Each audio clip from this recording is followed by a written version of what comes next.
There have been so many times playing a Pokemon game where something happens and all I can think is, damn, I wish I knew that beforehand. So much so that you've managed to make a huge list of them, and in my case, compile it for a video. Maybe I'm alone in this one. But either way, I wanted to share with you guys. Here are some things I wish I knew before playing a Pokemon. Starting with, what Pokemon my starter eventually becomes. Whenever a new Pokemon game is coming out, I try my best to avoid any new Pokemon leaks. Outside of the starters, I need to know what they evolve into, because that is going to be my main Pokemon throughout the rest of the playthrough. If it's something I don't like, or another starter has an evolution I like more, I'm probably going to be a bit salty about it. Some people like to pick their starter, and just roll with whatever it evolves into. I unfortunately need to know. Otherwise, there definitely would have been times in the past where I would have missed out using one of my new favourite Pokemon. I wish I knew that Pro Controllers don't work with Let's Go. Pro Controllers is what I use to play my Switch pretty much all the time. However, they decided for it not to work with the Let's Go games, with your only options being handheld mode, Joy-Con, or Pokeball Plus. Now some people might say you can't use a Pro Controller because of the catching gimmick in Let's Go. However, handheld pretty much works the same way as a Pro Controller. So again, don't really see why Pro Controller is just exempt. This is what I was planning to use for the game, but obviously it didn't work out. I wish I knew that the DS Pokemon games were basically needed to have a good team in Pokemon Battle Revolution. If you don't transfer a team from your DS games into Pokemon Battle Revolution, you're pretty much forced to use a rental team. And these rental teams kind of suck. Like if you don't transfer a team, it honestly makes the game way more difficult, and probably the main reason why the reviews for the game weren't great. I wish I knew how difficult it is to shiny hunt in Pokemon Emerald. If you're currently hunting in that game, and you're finding yourself struggling more than other Pokemon games, then you most likely didn't know the RNG in Emerald is broken. It's still possible to hunt in those games, it's just much more difficult than other games like Ruby and Sapphire. I'm not going to explain in full why Emerald is so difficult, however I'll link Shiny Collector's video explaining why Emerald is so difficult to hunt in. I wish I knew how easy it was to fail shinies in Let's Go. I wish I knew what Pokemon were and weren't available when planning out my team for the game. For example, if I'm about to play through Gold and Silver, and I really want a Houndour or a Murkrow on my team, that sucks, because they're only available in Kanto. Seriously, locking off Johto Pokemon in a completely different region is not okay. I wish I knew what Pokemon were shiny locked before hunting them. Another case of if you don't know to look it up before doing it, you're kinda screwed. I really wanted to shiny hunt the Gala starters when Sword and Shield came out, but you guessed it, they're shiny locked. Even in past generations, there are some Pokemon that you wouldn't guess are shiny locked that are. The legendaries are Black and White, completely shiny locked. I don't care if they're shiny locked because it's to do with the story, it's not a good enough excuse. I really hope Game Freak listens and just stops shiny locking stuff. It honestly just makes the game worse in my opinion. I wish I knew what the best stats were for Pokemon. Most Pokemon I can tell what stats work with them, whether they're a physical attacker or special attacker. However, if you're someone who doesn't bother looking up the Pokemon's nature and their stats, and you're just using what moves you like using, and you're noticing they're not doing that much damage, well, maybe it's because your Pokemon that you thought was a physical attacker is actually a special attacker, or vice versa. Definitely easier to tell by looking at the stats, but there have been cases where I make a team and they're all physical attackers. All special attackers. Kind of annoying. I wish I knew the easiest way to get a shiny for a specific Pokemon that wasn't full odds.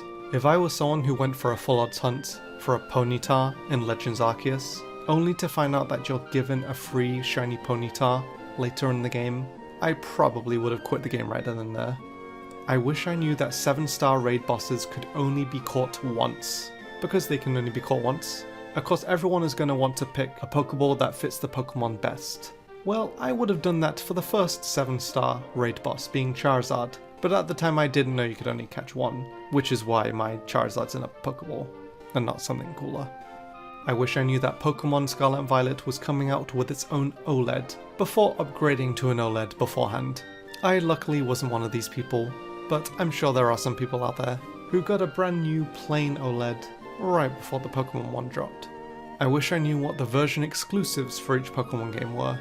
Again, I don't like to spoil myself for brand new Pokemon, but in terms of old Pokemon that are in the game, I don't really care knowing. Especially if one Pokemon that I like way more than another is in one of the versions. Overall, I know other people are going to care more about this, since I always just pick which version of Pokemon I'm playing based on the box legendary, but I'm sure some people definitely want to know. I wish I knew when certain battles were occurring. I remember first playing Pokemon Red, getting to the end of the SSN, only to be interrupted by my rival, out of nowhere, giving me no time to prepare or even save. This isn't the biggest deal, since a lot of the times you can see your rival coming, but in this case it is kind of a jump scare. I wish I knew which Pokemon activated certain events. I say this in a way that if you decide to send a certain Pokemon, for example the Celebi in Heart Gold and Soul Silver, to a different game, without knowing that it activates an event, you're kind of screwed. I wish I knew that if you had only one Pokemon in your party, you could pretty much skip any double battles. Apparently this has been a thing since Gen 3, but I only just found out about it, literally right as I'm recording this video. This would have been super helpful to know years ago. I'm hoping I'm not the only one who didn't know about this. I wish I knew that some Pokemon were extremely rare and hard to find when planning out a team. Similarly to trying to find a Pokemon that turns out is only at the end of the game, there are some Pokemon that you just can't find. Not because you get them late game, but because they're very, very rare. Heracross and Johto only being available from headbutting trees, Feebas and Hoenn, some of these Pokemon can take a long time to find, if you're lucky. I wish I knew how Scarlet and Violet would turn out before buying them. Obviously I'm half joking, but on a serious note, as the days go by, these games do really look worse and worse. I wish I knew that the box legendary in Black and White 1 didn't carry over to Black and White 2. So for example, I picked Pokemon White because I prefer Zekrom, however White 2 then has the Reshiram form, so I ended up getting Black 2 instead. But if I knew that Black 2 would have the Zekrom legendary instead, I probably would have started with Black 1, instead of going from White 1 to Black 2. Kind of nitpicky, but you get what I mean. I wish I knew what cards I was going to get in a pack and how much they were worth before buying it. That way I only buy the best packs with the best cards, so I can make a ton of money off them. I wish I knew that a tiny clip from the anime wouldn't completely screw over my video. Seriously, if you're watching ShowPro, you need to chill. I wish I knew that a specific Pokemon I plan to use a HM could or couldn't learn that HM. Like if you're planning for Charizard to be your flyer in Red and Blue, I've got some bad news for you. I wish I knew that you can't evolve Pokemon in Fire Red and Leaf Green into another Pokemon that's not Kanto until post-game. Believe it or not, if you try to evolve your Golbat into a Crobat while playing the game, it will always fail the evolution. Now you'd think that the evolution animation just wouldn't play out, since the game doesn't allow Golbat to evolve. But no, when it gets to the point where it can evolve, every time it levels up, it will try to evolve, but it fails. Why on earth would you play the animation if it just can't evolve? This led to a lot of people putting Everstones on their Golbat, so this animation wouldn't play out. It's just a waste of time. I had no idea about this until making this video, and I've got to say it's one of the worst decisions Game Freak has made. I wish I knew how expensive the TCG was before getting into it. I mean, I haven't got into the TCG yet, but I know for a fact some people have, and I know that some cards can be very pricey. It doesn't help that the format is always changing, meaning that you have to move on to new decks and new cards that are also very expensive. So yeah, playing a card game in real life can be pretty helpful on the wallet. I wish I knew about specific rare encounters in specific areas. Like I'm sure there are many people who play through Viridian Forest without knowing Pikachu was there, or the beginning route in Ruby and Sapphire, not knowing that you could actually encounter a Ralts. It would be cool if one of the NPCs just gave us a little hint, like saying if you look hard enough, you might find a rare psychic Pokemon, but the game kinda says just figure it out. Luckily again, that's what Google and Cerebi are for. I wish I knew which Pokemon needed specific evolution methods before using them, especially if the evolution methods were way too hard. One of the very first teams I ever made in my original Pokemon Red playthrough, I used a Kadabra, planning to evolve it into an Alakazam, and it never did, because you need to trade Kadabra to evolve it, and I obviously had no one to trade with. So I was stuck with like a level 98 Kadabra, accepting that it would never evolve. If I knew that you had to trade for it to evolve, I probably would have used something else that could actually evolve.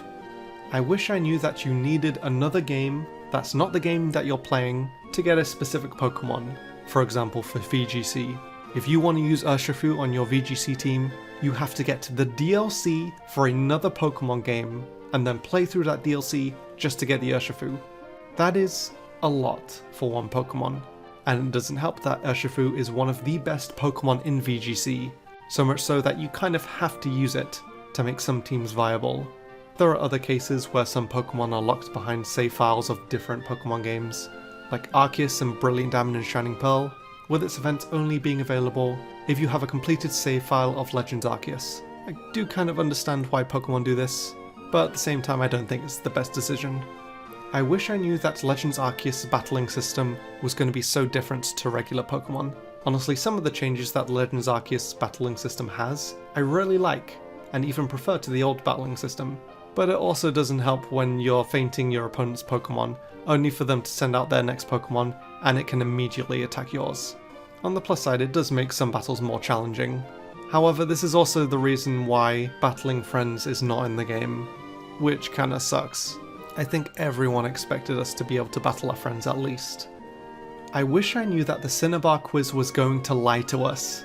One of the questions it asks is, does Caterpie evolve into Butterfree? Obviously this is incorrect. However, the game counts it and says yes. Now it did fix this in the Kanto remakes, but I know for a fact everyone who played those original games got that question wrong. And if they got it right, they're a cheat. And the thing I wish I knew about Pokemon, arguably the most, I wish I knew that Mew wasn't actually under the truck, leading to me as a kid spending hours trying to get it out of the truck. And if I knew the actual way to glitch Mew into the game, I wouldn't have wasted all that time. That would have been hours of my time better spent. Oh well. And those are things that I wish I knew before playing Pokemon, as well as things I know that other people wish they knew before playing. Hopefully you guys relate to some of these, and let me know if I missed any out. If you did enjoy, please do leave a like, as it does help the video out. Subscribe for more Pokemon videos in the future, and until next time, thank you so much for watching.